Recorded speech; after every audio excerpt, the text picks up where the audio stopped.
A buddy of mine wants to know. I'm asking for a friend. What explanation is there for the explosion of Christianity in the first century? Is this and also why in the early days Christians were so persecuted, fed to lions, etc. And they were very what's the word? Zealous. They're really into it. What was all that about? Okay, let me see if I have the question. Don't hang up yet. What was the reason for the explosion of Christianity in the first century? Yes. And what was the second part of that? And why were they persecuted? And then why were they persecuted? Yes. Well, we were going to do this in the next one.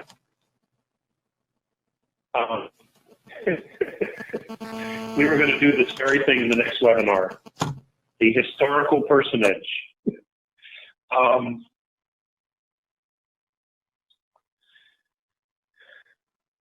And I don't want to get into this right now, but I'm gonna give you something to think about. Your friend Lauren. Who truly was Paul the Apostle, Saul of Tarsus? Who was he truly?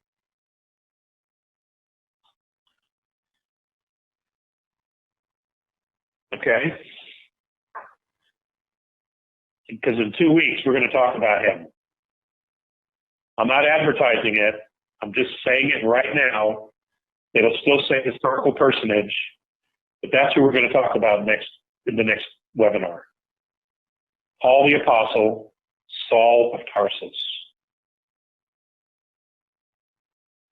A very, very important, significant person in history who has not only been much aligned,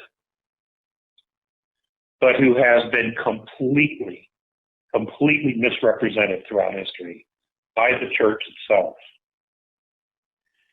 Now, as far as the persecution of Christians, you only persecute those who don't go along with your narrative, right? Otherwise, there's no reason to do it. Christianity is still religion until 365 AD. And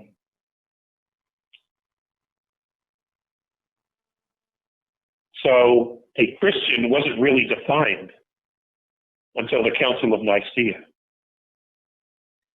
And that was by Constantine. Now, Constantine himself didn't become a Christian until he was on his deathbed to tell you everything.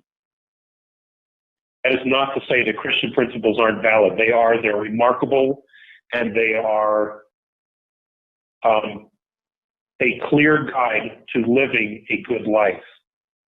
But those principles have been around forever. They didn't start with the church or the seminary of Jesus. That's not where they started. Those principles have been around for a very, very long time.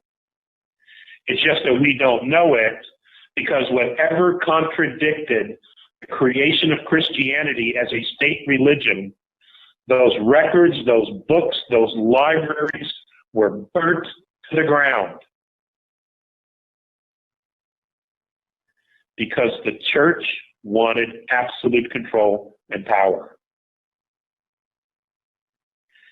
And guys, you don't have to take my word for it. All you got to do is research the history of the Catholic Church, the Vatican, Rome.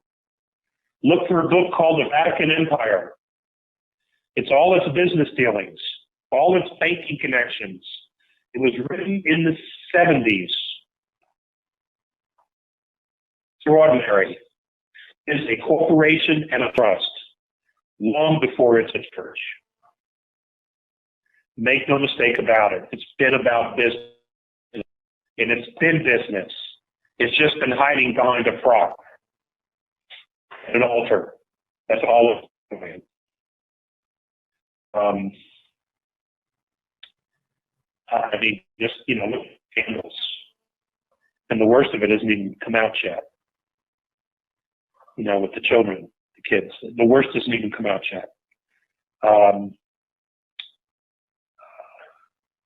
Inquisition. Oh my God. So there you go. So that's 2 weeks. Paul the Apostle. And we'll go from there. I think we have time for another couple questions, maybe? Unless everybody's hung up on me. Oh, no. We're all here. If you want to go, I mean... hey, listen, I know this is a very touchy subject with folks. Sure. Believe me, I know. And like I said, right off from the get-go, a lot of times when I asked a question, I didn't get an answer I liked. This is one of those.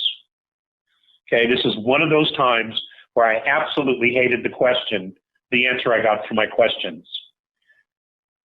But would you rather not know, or would you rather know? So that you could investigate it for yourself, do the research, pray, meditate, whatever it is that you want to do. Now remember, this is not about being saved. Because if you completely believe that Jesus existed and that he is Christ, he did say, "These things I do, ye shall do greater, if ye have faith." That does not mean he's greater. It means we're equal. That means we have to raise our game to that level. That's the lesson. If he didn't, the premise of Christianity, the loving one another, forgiveness, those are all incredible moral attributes that every civilization should have and live by equally. So there's no real downside here except giving away our power to something or someone that may not be real or didn't ask for our power. Because that's what life's about. It's about acquiring knowledge and personal power. That's what it's about. That's the lesson of physicality. The shit kicked out of you, that's not it at all. Who the hell would come up with a plan like that? You know?